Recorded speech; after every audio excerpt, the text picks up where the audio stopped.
Assalamualaikum warahmatullahi wabarakatuh.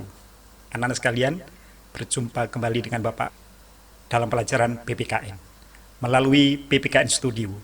Namun jangan lupa subscribe, like, dan komen. Oke ya, Bapak akan sebentar saja hanya untuk memberi pendahuluan atau memberi pengantar.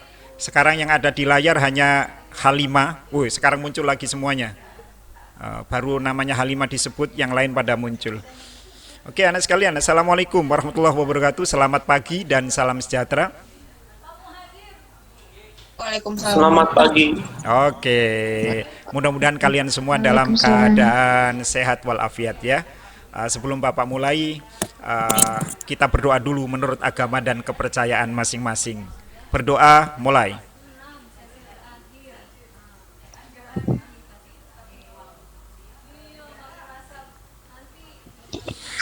Selesai.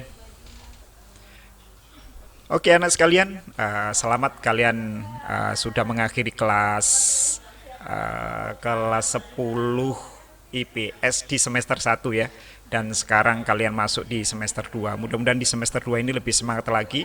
Yang kemarin nilainya masih ketinggalan, bisa lebih semangat lagi sehingga semester 2 ini semakin baik. Nah, anak sekalian, eh, Amin. di bab ini ya, kita akan bicara tentang suprastruktur dan infrastruktur politik Indonesia.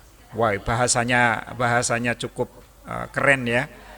Tapi sebenarnya anak sekalian, ini hanya soal bahasa saja. Sebenarnya di bab ini kita akan bicara tentang lembaga-lembaga negara yang diatur di dalam Undang-Undang Dasar. Dan itu kalian sudah kenal karena kalian sudah mempelajarinya di bab 1. Misalnya bab 1 kita belajar tentang pembagian kekuasaan ya. Pembagian kekuasaan, kalau kalian masih ingat, misalnya ada pembagian kekuasaan secara vertikal ya, mulai dari atas presiden, kemudian ke bawah ada gubernur, ada bupati, wali kota ya, sampai kepada pemerintah desa secara vertikal, naik turun atau turun naik, dari bawah ke atas atau dari atas ke bawah. Lalu kemudian secara horizontal ya, yaitu menyamping, pembagian kekuasaan berdasarkan fungsinya. Kalau menurut siapa namanya, Trias Politika, siapa yang mencetuskan Trias Politika? Ezra masih ingat? Montesquieu ya, Pak? Ya betul. Kalau menurut Montesquieu, dalam pemisahan kekuasaan yang oleh Indonesia diartikan sebagai pembagian kekuasaan, bahwa kekuasaan itu ada 3, legislatif, eksekutif, dan yudikatif. Lalu kemudian di Indonesia diartikan sebagai pembagian kekuasaan menjadi ada berapa? 6. Ya, kalau masih ingat, legislatif, eksekutif, yudikatif, eksaminatif, moneter, dan konstitutif. Masih ingat Ezra ya? Halimah masih ingat ya? Rian apalagi pasti masih ingat. Ihsan apalagi, pasti masih ingat. Ya San ya? Oke. Nah, di bab ini anak sekalian tidak jauh berbeda kita mempelajarinya. Bahwa judulnya memang suprastruktur dan infrastruktur, tapi isinya sebenarnya ya bicara tentang tugas-tugas dan wewenang dari lembaga-lembaga negara.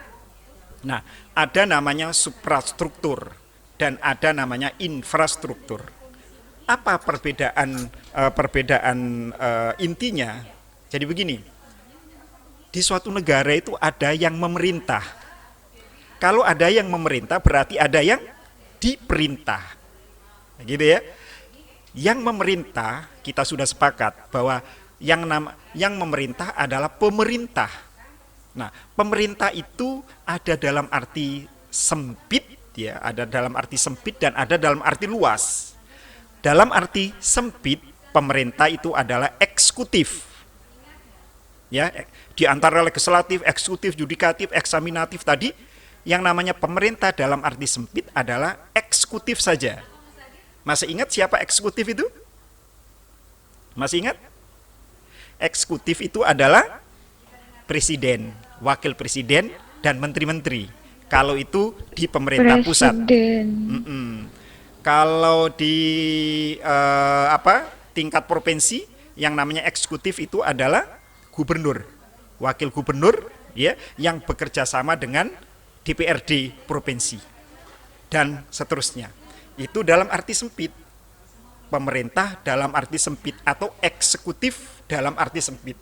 Sementara anak sekalian yang namanya pemerintah dalam arti luas atau yang memerintah negara dalam arti luas adalah semua lembaga negara.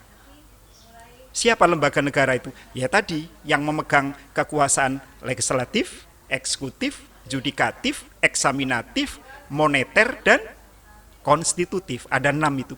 Itu semua namanya pemerintah dalam arti luas. Hanya saja masyarakat kita pada umumnya mengatakan bahwa yang namanya pemerintah ya presiden dan anak buahnya. Itu tidak salah, karena itu adalah makna pemerintah dalam arti sempit. Sementara semua pemegang kekuasaan itu adalah pemerintah dalam arti luas. Nah, itu namanya yang memerintah. Kemudian sebagai lawan, bukan lawan dalam arti musuh ya, ada namanya yang diperintah. Yang diperintah itu adalah rakyat, ya, organisasi, lalu kemudian kelompok-kelompok masyarakat, LSM, LSM lembaga swadaya masyarakat ya LSM. Lalu kemudian lembaga-lembaga non pemerintah, itu semua adalah yang diperintah. Secara umum yang diperintah itu bernama rakyat atau warga negara. Nah, warga negara itu ada yang memiliki berkelompok-kelompok. Berkelompok baik itu organisasi, perusahaan, ya, dan lain-lain, itu namanya yang diperintah. Nah, apa kaitannya dengan suprastruktur dan infrastruktur? Yang mana yang suprastruktur dan yang mana infrastruktur? Yang memerintah itulah suprastruktur. Yang diperintah itulah infrastruktur. Paham anak sekalian ya? Jadi suprastruktur itu ya legislatif, eksekutif, judikatif, eksaminatif, moneter, dan konstitutif. Sementara kalau infrastruktur adalah semua warga negara, semua organisasi kemasyarakatan, ya, semua kelompok-kelompok masyarakat yang berada di Indonesia, yang tunduk kepada hukum Indonesia. Nah, itu secara singkat Bapak jelaskan tentang suprastruktur dan infrastruktur. Nah, jadi sebenarnya bukan sesuatu yang asing, hanya istilahnya saja anak sekalian. Nah, oke, kita lanjutkan ya. Suatu sistem politik yang berlaku pada suatu negara pada umumnya meliputi dua suasana kehidupan politik, yaitu suasana kehidupan politik pemerintahan dan suasana kehidupan politik rakyat. Ya, satu tadi. Nah, ini Bapak sedang membaca ya. Suasana kehidupan politik pemerintahan disebut dengan suprastruktur yang meliputi kompleksitas yang